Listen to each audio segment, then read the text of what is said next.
Hello friends, study with Dilip Soni channel पर फिर एक बार आपका बहुत बहुत स्वागत है।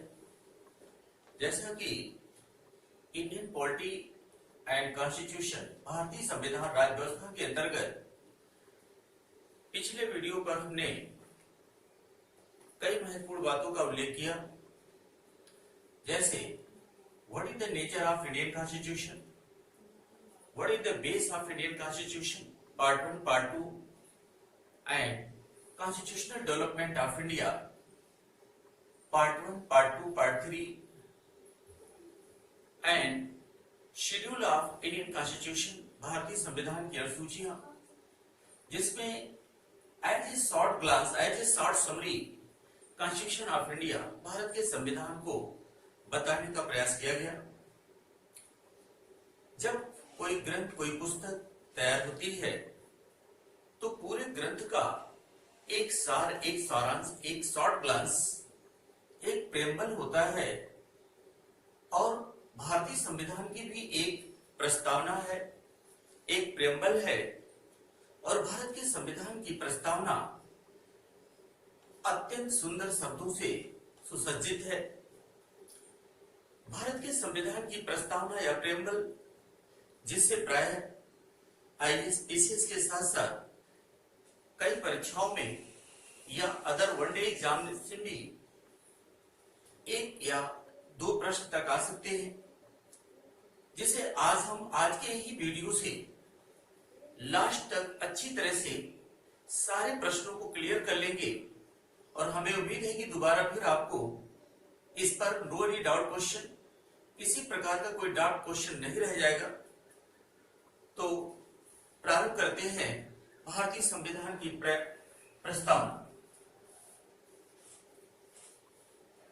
प्रस्तावना के विषय में कई बार सुप्रीम कोर्ट या सर्वोच्च न्यायालय में भी मुकदमे आते रहे हैं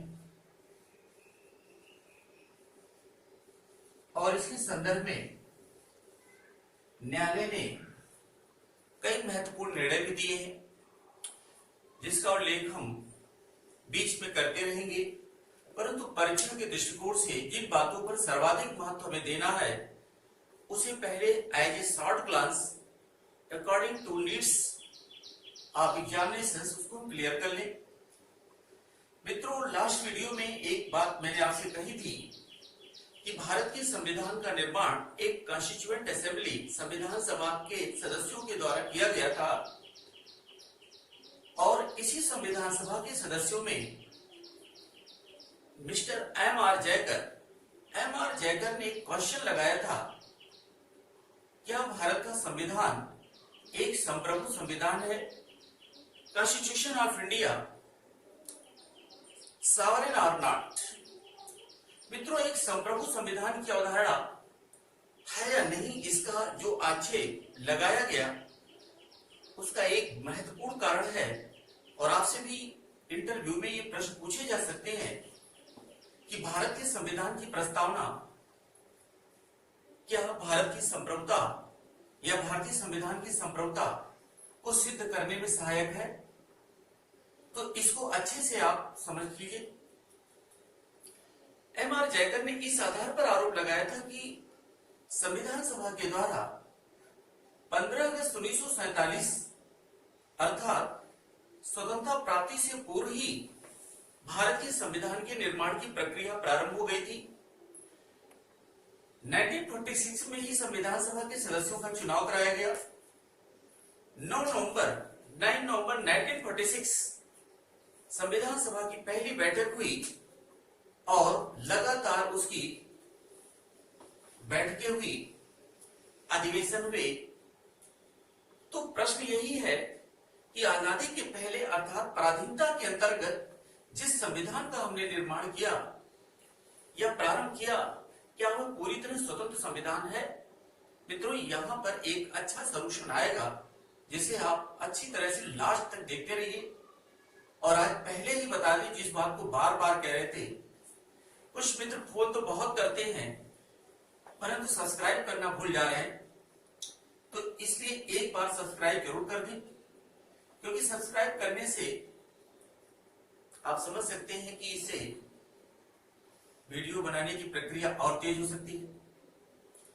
तो भारत की संविधान की प्रक्रिया पर हम कई महत्वपूर्ण प्रश्नों को आप यहां प्रस्तावना के द्वारा देंगे, जिसे आप अच्छी तरह से याद कर लीजिए। प्रस्तावना की जो पहली लाइन है, प्रस्तावना की जो प्रारंभिक लाइन है, we the people of India, हम भारत के लोग, we the people of India, हम भारत के लोग।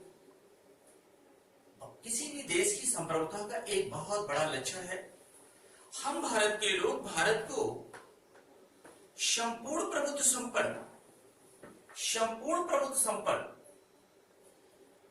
एक सॉवरेन कंट्री के रूप में, सोशलिस्ट, सेकुलर, डेमोक्रेटिक रिपब्लिक, समाजवादी, पंथनिरपेक्ष, लोकतंत्रात्मक गणराज्य बनाने के लिए तथा उसके समस्त नागरिकों को, भारत में रहने वाले प्रत्येक नागरिकों को अनेक प्रकार के न्याय की अवधारणा से जोड़ा गया है। और वह न्याय की अवधारणा जो भारत के संविधान के मौलिक अधिकार के अंतर्गत अनुच्छेद 12 से 35 to 35, जिसमें social justice, political justice, cultural justice, educational justice, religious justice के साथ साथ इकोनॉमिकल जस्टिस की अवधारणा भी शामिल है, उस पर बल देते हुए कहा गया कि सामाजिक, आर्थिक और राजनीतिक न्याय, विचार अभिव्यक्ति, विश्वास, धर्म और उपासना की स्वतंत्रता, प्रतिष्ठा और अवसर की समानता प्राप्त कराने के लिए और उन सब में व्यक्ति की गरिमा, हर एक व्यक्ति की अपनी पर्सनल आइडेंटिफिकेशन हो सकती है। एक व्यक्ति का विचार अन्य व्यक्ति के विचार से अलग हो सकता है, परंतु उस व्यक्ति की गरिमा, राष्ट्र की एकता और अखंडता सुनिश्चित करने वाली बंधुता, ब्रदरहुड तथा उन सब में बंधुता को बढ़ाने के लिए दृढ़ संकल्प होकर, पूरे निश्चय के साथ दृढ़ संकल्प होकर इस संविधान सभा में, जिस संविधान सभा के द्वारा संविधान का निर्माण किया जा रहा था, उस संविधान सभा में ये बात कही गई। और उस समय जब हमने संविधान को अडॉप्ट किया, अंगीकृत किया, और वह तिथि थी 26 नवंबर 1949। यह एक प्रश्न परीक्षा में आता है कि भारत के संविधान को कब अडॉप्ट किया गया, कब अंगीकृत किया गया, वह डेट है 26 नवंबर। तो संविधान के प्रस्तावना में भी इस बात को मेंशन किया गया कि दृढ़ संकल्प होकर अपनी इस संविधान सभा में आज तारीख 26 नवंबर 1949 ईस्वी, जो हिंदी के मिति मार्क्सिस्ट शुक्ला सप्तमी, शुक्ल पक्ष और कृष्ण पक्ष, भारतीय हिंदी वर्ष में हर महीने में 2 पक्ष होते हैं। शुक्ल पक्ष यानी जिसको उजाला कहते हैं, तो शुक्ला सप्तमी संवत 2006 विक्रमी को, एतद द्वारा यानी संविधान सभा के द्वारा इस भारत के संविधान को अंगीकृत, अधिनियमित और आत्मा से, बाय द सोल, आत्मार्पित करते हैं।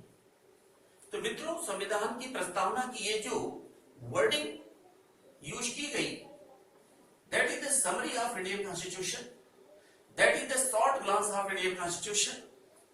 ये भारतीय संविधान का एक संक्षिप्त आईना है, एक संक्षिप्त मिरर है, जिसमें एज ए शॉर्ट ग्लांस संविधान की अनेक अवधारणाओं को स्पष्ट करने का प्रयास किया गया है, जिसके माध्यम से हमें यह पता चलता है कि भारत का संविधान भारत की जनता के नाम से है, क्योंकि संविधान की पहली लाइन स्टार्टिंग है we the people of India.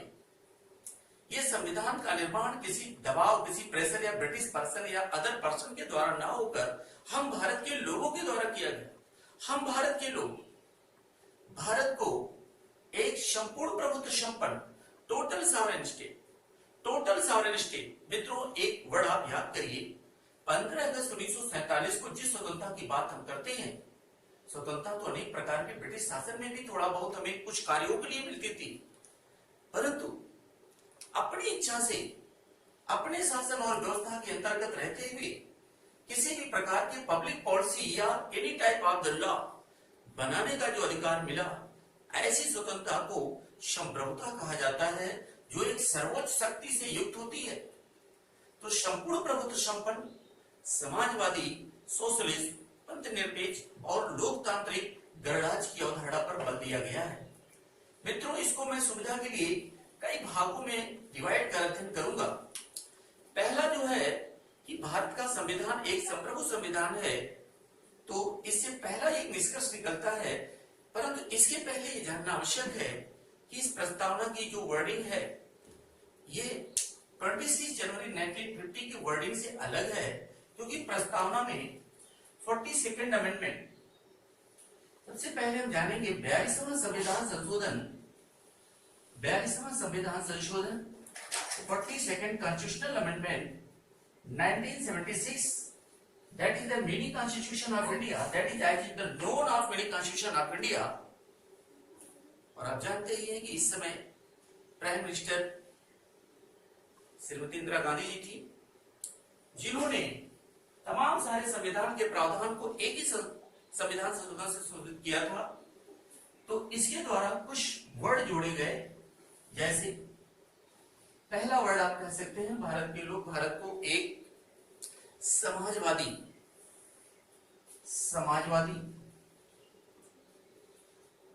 पहला वर्ड जोड़ा गया समाजवादी, सेकुलर पंथनिरपेक्ष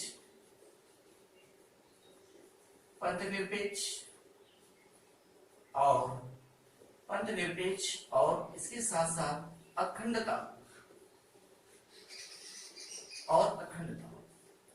इन शब्दों को हम 42वां संविधान संशोधन 1976 के द्वारा जोड़े। प्रस्तावना की जो प्रक्रिया है यह सिद्ध करती है कि भारत के संविधान में ये जो तीनों शब्द हैं वास्तव में ये एक ग्रंथ है। समाजवाद की अवधारणा स्वयं में एक पुस्तक है। समाजवाद की आज तक कोई डेफिनेट डेफिनेशन नहीं हो पाई। सैकड़ों पुस्तक इस पे लिखी गई, हजारों पुस्तकें लिखी गई, इसकी क्लियर डेफिनेशन नहीं हो पाई। बट इसका कंसेप्ट क्या है? इसका कंसेप्ट है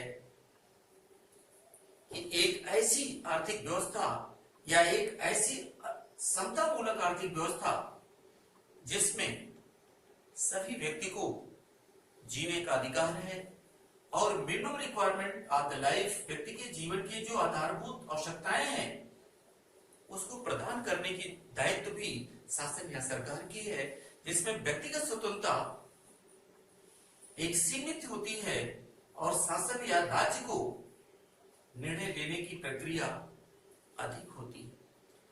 तो इसके अंतर्गत हम कई महत्वपूर्ण बातों पर बल देंगे। पहला प्रश्न हमारा हुआ कि 42वां संविधान संशोधन 1976 द्वारा समाजवादी, पंथनिरपेक्ष और अखंडता शब्द को जोड़ा गया, परंतु प्रस्तावना है क्या, इस पर हम चर्चा कर लें।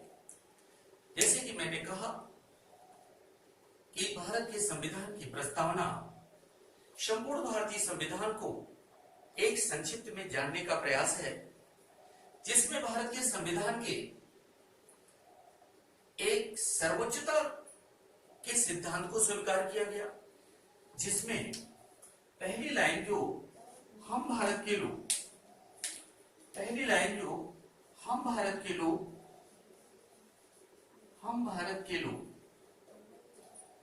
भारत का संविधान भारतीयों के द्वारा है। हम भारत के लोग, हम Indian, we the people of India, हम भारत के लोग, ये स्पष्ट करता है कि भारत के संविधान का निर्माण भारत के लोगों के नाम से हुआ है। यह संविधान भारत की जनता को समर्पित है, अर्थात भारत के संविधान में जनता जो है सर्वोच्च, जनता क्या है? सर्वोच्च। एक संपूर्ण प्रभुत्व संपन्न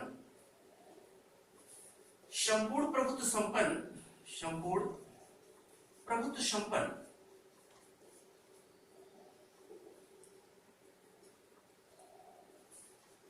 से तात्पर्य है सर्वोच्च शक्ति से युक्त, सर्वोच्च शक्ति से युक्त। जैसे कि आप जानते ही हैं, एक लंबे ब्रिटिश पराधीनता के पश्चात भारत 15 अगस्त 1947 को स्वतंत्र हुआ, परंतु संविधान की अवधारणा पर उसका किसी भी प्रकार से किसी भी दबाव को हमने स्वीकार नहीं किया। और तभी हमने इस शब्द को यूज किया कि भारत अपने प्रत्येक निर्णय स्वतंत्रता पूर्वक लेने में सक्षम है। और जब ऐसी अवधारणा किसी शासन या सरकार को प्राप्त हो जाती है तो उसे एक सॉवरेन स्टेट या संप्रभु प्रभुत्व संपन्न स्टेट के नाम से जाना जाता है। दूसरा, प्रस्तावना में हमने समाजवादी शब्द को यहां हमने 42वां संशोधन जोड़ा। चूंकि भारत एक संक्रमणकालीन स्थिति से गुजर रहा था, हमारी जो आर्थिक व्यवस्था थी बहुत कमजोर हो गई थी। कहा भी जाता है भारत एक सोने की चिड़िया थी जिसे अंग्रेजों के एक्सप्लॉयटेटिव सिस्टम, शोषणकालीन राजनीतिक व्यवस्था ने आर्थिक रूप से कंगाल कर दिया था। इसीलिए हमने सर्वाधिक नियंत्रण की शक्तियां शासन या राज्य को प्रदान किया। राज्य को इसलिए दिया कि राज्य के नियंत्रण में आर्थिक क्रियाओं का संचालन होगा, आर्थिक व्यवस्था का संचालन होगा, और यदि किसी को इसमें किसी प्रकार की प्रॉब्लम होगी तो राज्य किसी भी निर्णय को हस्तक्षेप कर उसे बदलने का, संशोधित करने का भी अधिकार होगा। परंतु सामाजिक जो स्थिति होगी समाजवादी अर्थव्यवस्था में, इसमें व्यक्तिगत निर्णय की प्रक्रिया पर शासन या सरकार के निर्णय की प्रभुता होगी और व्यक्तिगत स्वतंत्रता सीमित होगी। तो हमने एक ऐसे समता मूलक समाज की स्थापना पर बल दिया जिसमें व्यक्तिगत स्वतंत्रता की अवधारणा राज्य या शासन के द्वारा निर्देशित होगी और जिसमें भेदभाव लोगों का लोगों के साथ कम से कम होगा। ऐसा नहीं होगा एक ऐसी आर्थिक व्यवस्था जिसमें कोई खा के मरे या कोई भूखे मरे, ऐसी आर्थिक व्यवस्था को समाजवादी अर्थव्यवस्था नहीं कहा जा सकता। ऐसी आर्थिक व्यवस्था को समाजवादी व्यवस्था कहा जाएगा जिसमें कम से कम अगर कोई ब्रेड मक्खन खा रहा है तो दूसरे को भी सामान्य रोटी प्राप्त करने का अधिकार है, और यदि वह वंचित है तो उसको उपलब्ध कराने की जिम्मेदारी उस राज्य या शासन को है। और यदि राज्य और शासन ऐसा करता है तो ऐसी व्यवस्था को हम समाजवादी व्यवस्था का नाम देते हैं। दूसरा मित्रों, पंथ निरपेक्ष। पंथ निरपेक्ष बहुत ही डिस्प्यूटेड वर्ड भारत में रहा है। सेकुलर स्टेट, इसको हम सेकुलर स्टेट कहते हैं। सेकुलर स्टेट ये सोशलिज्म है, ये सेकुलर है। सेकुलर से तात्पर्य क्या है?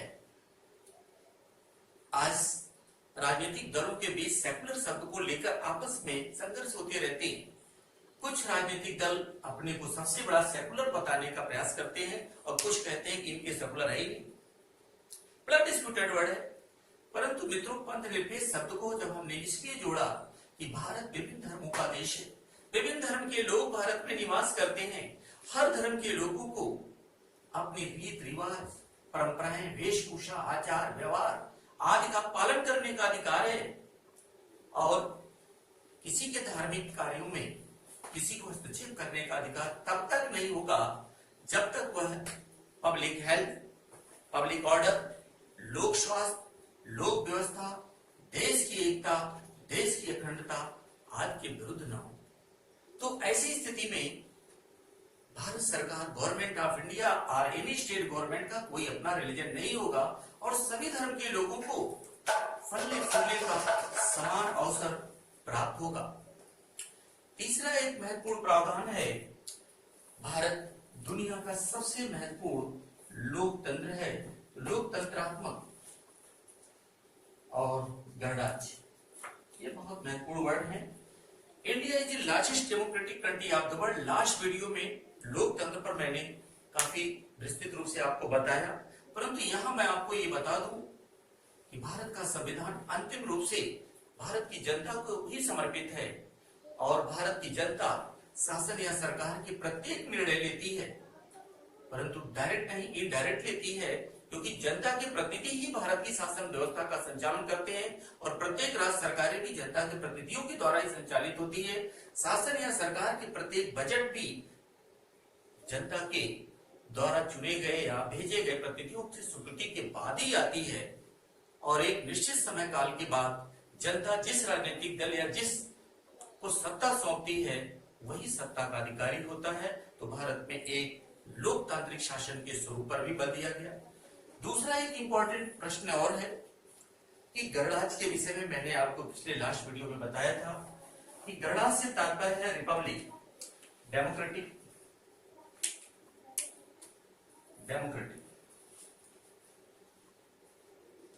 रिपब्लिक, गणराज्य।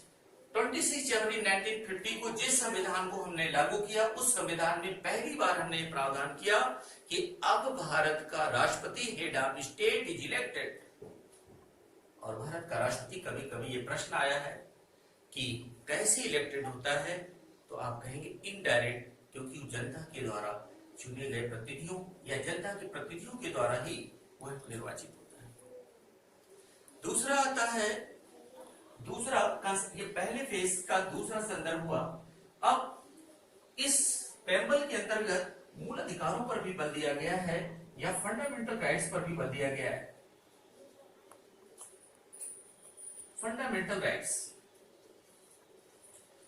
भारत के संविधान में अनुच्छेद 12 से लेकर 12 to 35 6 प्रकार के जो मूल अधिकारों का उल्लेख किया गया है। इन मूल अधिकारों के लक्षण आपको प्रस्तावना में दिखाई दे सकता है। समानता का अधिकार, स्वतंत्रता का अधिकार, शोषण के विरुद्ध अधिकार, धार्मिक स्वतंत्रता का अधिकार, शिक्षा और संस्कृति का अधिकार। इनका कहीं न कहीं लक्षण आपको इस प्रस्तावना में दिखाई देता है, जिसमें समाजवादी, जिसमें आपको सामाजिक, आर्थिक और राजनीतिक न्याय। तो यहां पर न्याय की उस अवधारणा को, न्याय, इस न्याय में आपको सामाजिक न्याय, राजनीतिक न्याय, न्याय की अवधारणा में सामाजिक न्याय, राजनीतिक न्याय, आर्थिक न्याय, आर्थिक न्याय को शामिल करने पर बल दिया गया है। और आप देख सकते हैं ये हमारे मूल अधिकारों का एक सारांश है, ये हमारे फंडामेंटल का एक सारांश है। मित्रों, अगर किसी समाज में किसी को समानता अगर दे दिया जाए, समान अधिकार दे दिया जाए, एक समान कानून की प्रक्रिया ला दिया जाए, परंतु उसे स्वतंत्रता से वंचित कर दिया जाए, तो यह प्रभावी नहीं होगा।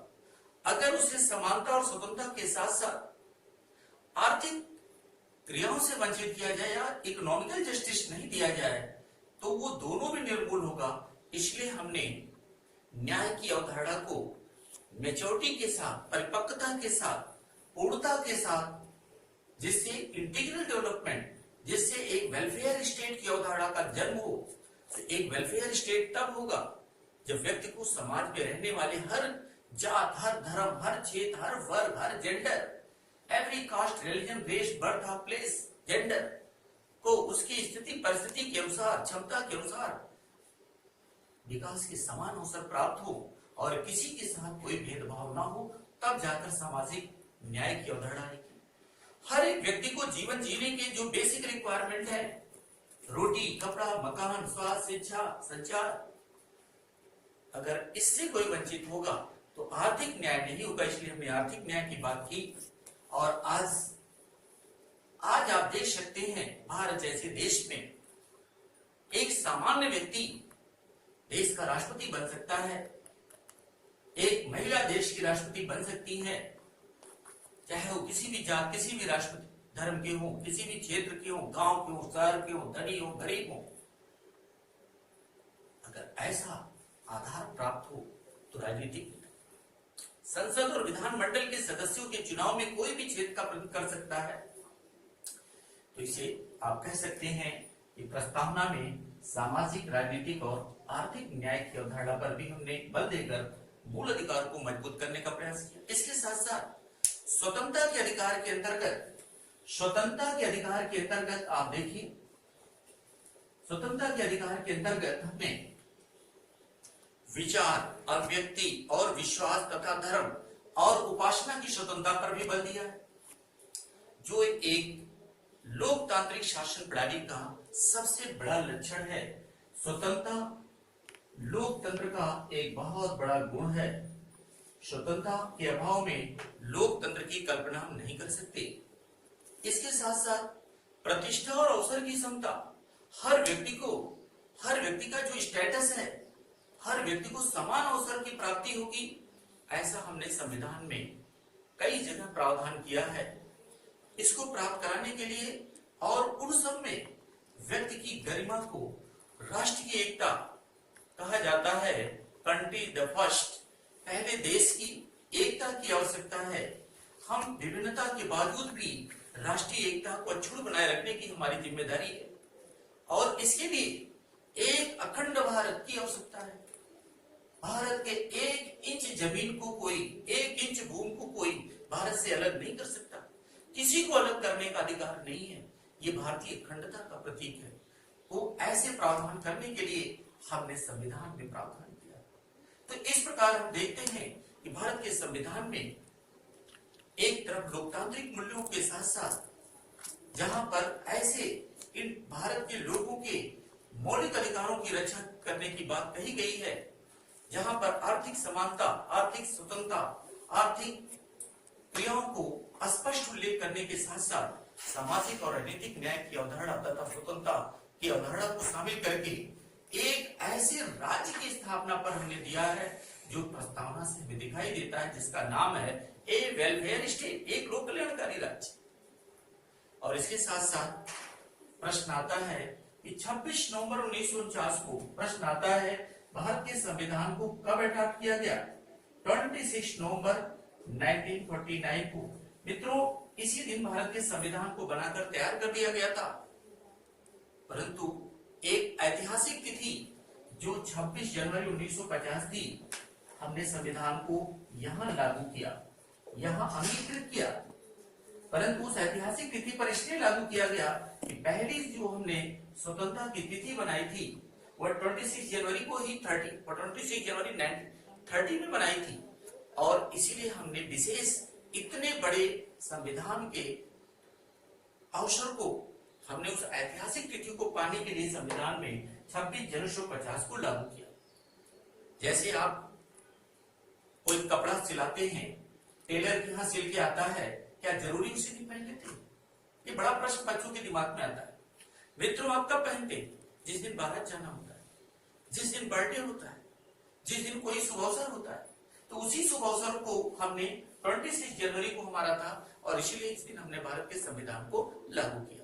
और भारत के संविधान को लागू करके इसे एक रिपब्लिक राज्य के रूप में, एक गणतांत्रिक राज्य के रूप में, अब हमारे पास कोई वंशानुक्रम के आधार पर कोई मनोनीत राज्याध्यक्ष नहीं होगा।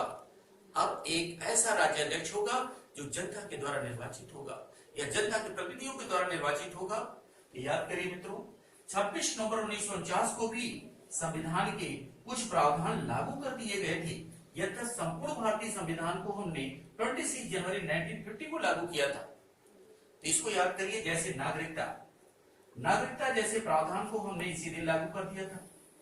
निर्वाचन, अंतरिम संसद, तो ऐसे प्रावधानों को हमने 26 नवंबर 1950 को जब संविधान को अंगीकृत किया, उसी दिन लागू किया। बाकी से सारे प्रावधान को 26 जनवरी 1950 को लागू किया गया। प्रस्तावना की प्रक्रिया को लेकर सर्वोच्च न्यायालय में भी कई बार विवाद आए। विवाद का कारण यही था कि preamble is part of constitution और नॉट, क्या प्रस्तावना संविधान का अंग है या नहीं है।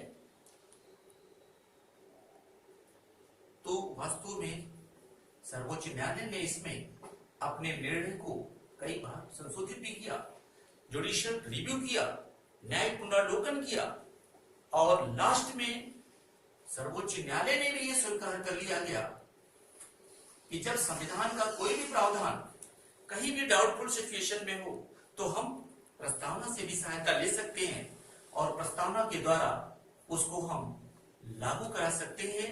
क्यों? क्योंकि preamble is part of constitution. प्रस्तावना भी संविधान का एक अंग है। तो इस प्रकार कई सारे मिनर्वा मिल्स विवाद से लेकर कई मुकदमे जो हमारे पास आए, उन मुकदमों से यह स्पष्ट हुआ कि प्रस्तावना भी संविधान का एक अंग है। और यही कारण है कि प्रस्तावना जो पूरे भारतीय संविधान का एक सारांश है, उसके द्वारा यह स्पष्ट होता है आने वाले संविधान के जो अनुच्छेद हैं, जो अध्याय हैं, जो भाग हैं, जो शेड्यूल हैं, उन सब में एक ऐसे राज्य की स्थापना पर बल दिया जाएगा, चाहे वो किसी भी राजनीतिक दल के द्वारा शासन या सरकार का गठन हो, परंतु हर एक सरकार जनता के सर्वोत्तम वेलफेयर, सर्वोत्तम लोक कल्याण की अवधारणा पर कार्य करने के लिए बाध्य होगा। तो मित्रों, प्रस्तावना से कई महत्वपूर्ण प्रश्न आपने देखा। मैं प्रश्नों को एक बार फिर से रिवाइज कर दूं। प्रस्तावना में पहली बार 42वां संविधान संशोधन 1976 के द्वारा संशोधन हुआ और संशोधन के पश्चात समाजवादी पंडित और अखंडता शब्द को जोड़ा गया। प्रस्तावना के अंतर्गत कुछ ऐसे शब्दों को रखा गया जिसमें मूल अधिकारों की प्रक्रिया का भी बल मिलता है, जिसमें न्याय की अवधारणा में सामाजिक, राजनीतिक और न्याय आर्थिक न्याय की अवधारणा पर बल दिया गया। प्रस्तावना की अवधारणा में स्वतंत्रता के अधिकार के अंतर्गत, स्वतंत्रता की अवधारणा के अंतर्गत विचार और व्यक्ति विश्वास की अवधारणा पर बल दिया गया। धार्मिक स्वतंत्रता पर भी आपको बल दिया गया और धार्मिक स्वतंत्रता में उपासना की स्वतंत्रता, जैसे इस समय रमजान का महीना चल रहा है, हर इस्लाम धर्म के प्रत्येक व्यक्ति को अपने धार्मिक क्रियाओं के संचालन करने का अधिकार है। परंतु देश की आवश्यकता और स्थिति के अनुसार आज जो कोरोना महामारी फैली है, उसके कारण लोगों ने देश की एकता को दिखाते हुए, देश की आवश्यकता को दिखाते हुए अपनी कई धार्मिक क्रियाओं को निलंबित रखा है। तो ये सबसे बड़ा प्रमाण इसका है। तो इस प्रकार प्रस्तावना एक लोक कल्याणकारी राज्य की अवधारणा पर बल देता है। प्रस्तावना के द्वारा याद करिए, एक ऐसे भारत के निर्माण पर भी बल दिया गया है जो संपूर्ण प्रभुत्व संपन्न की अवधारणा पर बल देता है, जो समाजवादी आर्थिक व्यवस्था और भारत के सभी धर्मों को समान रूप से फलने फूलने तथा विकास करने के साथ साथ भारत का कोई अपना निजी धर्म ना हो, ना है, उसकी भी अवधारणा। जनता को अपने निर्णय स्वतंत्रता पूर्वक लेने का भी अधिकार है। तो इस प्रकार से प्रस्तावना के द्वारा हमें बहुत महत्वपूर्ण जानकारियां संविधान से प्राप्त होती हैं, जिसे एक लोक कल्याणकारी राज्य की अवधारणा के रूप में हम देखते हैं। एक प्रश्न हमेशा ये आता है कि संविधान को कब अडॉप्ट किया गया, 26 नवंबर को कब लागू किया गया, 26 जनवरी 1950 को। क्यों ऐसा किया गया? क्योंकि उस ऐतिहासिक तिथि के कारण किया गया और इस तरह से ये प्रस्तावना की सारी प्रक्रिया पूरी हो जाती है। मित्रों, इसके बाद मित्रों आगे के लेसन में आपको पूरे भारतीय संविधान को एक स्पष्टता के साथ फिर से लाने का प्रयास किया जाएगा। इसके अतिरिक्त डिसीजन मेकिंग, पॉलिटिकल साइंस के साथ साथ कई महत्वपूर्ण प्रश्नों को भी लाएंगे। कई परीक्षाओं में आने वाले परीक्षाओं को भी कोशिश करेंगे कि ज्यादा से ज्यादा आपके पास जाए। परंतु फिर से उस बात के साथ कि आप अगर अभी तक सब्सक्राइब नहीं किए हैं तो समय लगा लीजिए और अभी जस्ट सब्सक्राइब करके आगे उसको पढ़िए और जितना अधिक सब्सक्राइब करेंगे या अपने दोस्तों को कराएंगे उतना ही उत्साह हमारा बढ़ेगा, जिससे हमें लगेगा कि हमारा प्रयास कुछ आप तक पहुंच रहा है। बहुत बहुत धन्यवाद।